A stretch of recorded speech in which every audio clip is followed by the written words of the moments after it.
All right, Zach. Baylor's definitely all smiles after a 31-3 win over Air Force, though the first half was pretty ugly. I mean, yeah, you're right. I just the fumbles and turnover on downs. They had minimal possessions with Air Force's triple option offense and didn't really take advantage of them and just turn the ball over, right? Which is just kind of silly mistakes, just not hanging on to the ball, Hmm. And so yes, the first half was kind of ugly, but I still think they moved the ball okay. I still think Sawyer Robertson looked okay. I think they kind of bent but didn't break in the first half, so. You're absolutely right that the second half was much better, but I wouldn't call the first half a complete failure if you kind of can overlook the fumbles as hard as that might be. Right. They were drives that really had never had a chance to get finished Right, because right. Baylor was unfinishing them by giving the ball back to Air Force. But defensively, Baylor continues to impress in my mind. Mhm. I think that defense is going to travel and should keep them in games, um, even maybe when they have a few And, mistakes. and I think Troy Calhoun from the Air Force's coach, he had a few comments after the game about just the size of Baylor defense, and they played in the frigid 2022 Armed Forces Bowl, and so he knows Baylor a little bit from back there. And there's some guys that were on that team, but he made a comment about how much bigger Baylor was and how much more physical they Mm. were this time around. And so I think you're absolutely right. Dave-Aranda is righting that ship.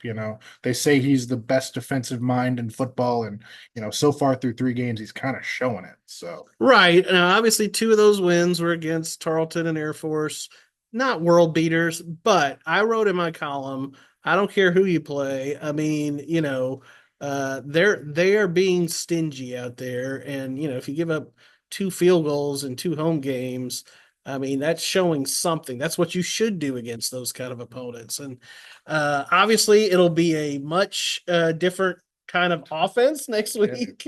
They'll go to Boulder to start Big 12 play. What do you expect going up against Shedeur Sanders and Travis Hunter and Coach Prime? I think this defense is going to keep flying around. Like I know that the players have been talking about Colorado since the schedule came out. They Mm. want to go against Prime. They want to go against Travis Hunter. They want to challenge themselves against this, and are obviously going to get the chance to do it. And Colorado's now coming off of a win. Baylor's coming off of a win, and so like you said, it'll be completely different from what we saw tonight. But I think Baylor is going to be ready for it because they've been talking about it since fall camp. Obviously, Sawyer Robertson did a great job pinch hitting for an injured DeQuan Finn. That was a little bit of a surprise to us. They kind of kept that injury under wraps most of the week. Uh, we've seen some good moments from Sawyer in the past. Um, I thought he showed why it was such a decision in the first Right. place, in terms of Right.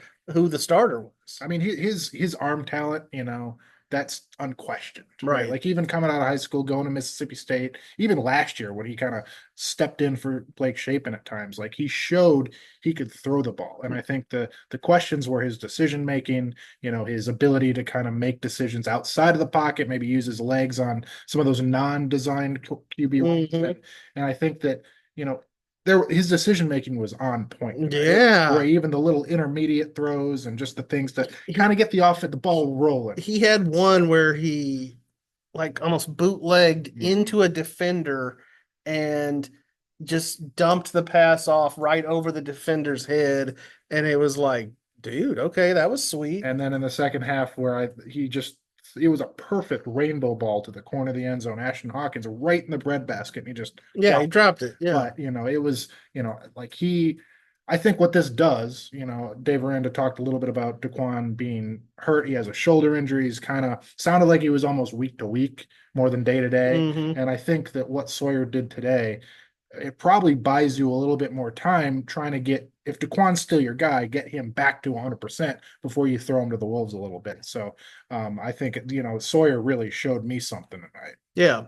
And then the breakout star of the game, certainly Bryson Washington, a guy who really hasn't played hardly at all in his Baylor career. Obviously, was injured both of Baylor's first two games this year, but didn't play much at all last year and was hurt for a lot of it too.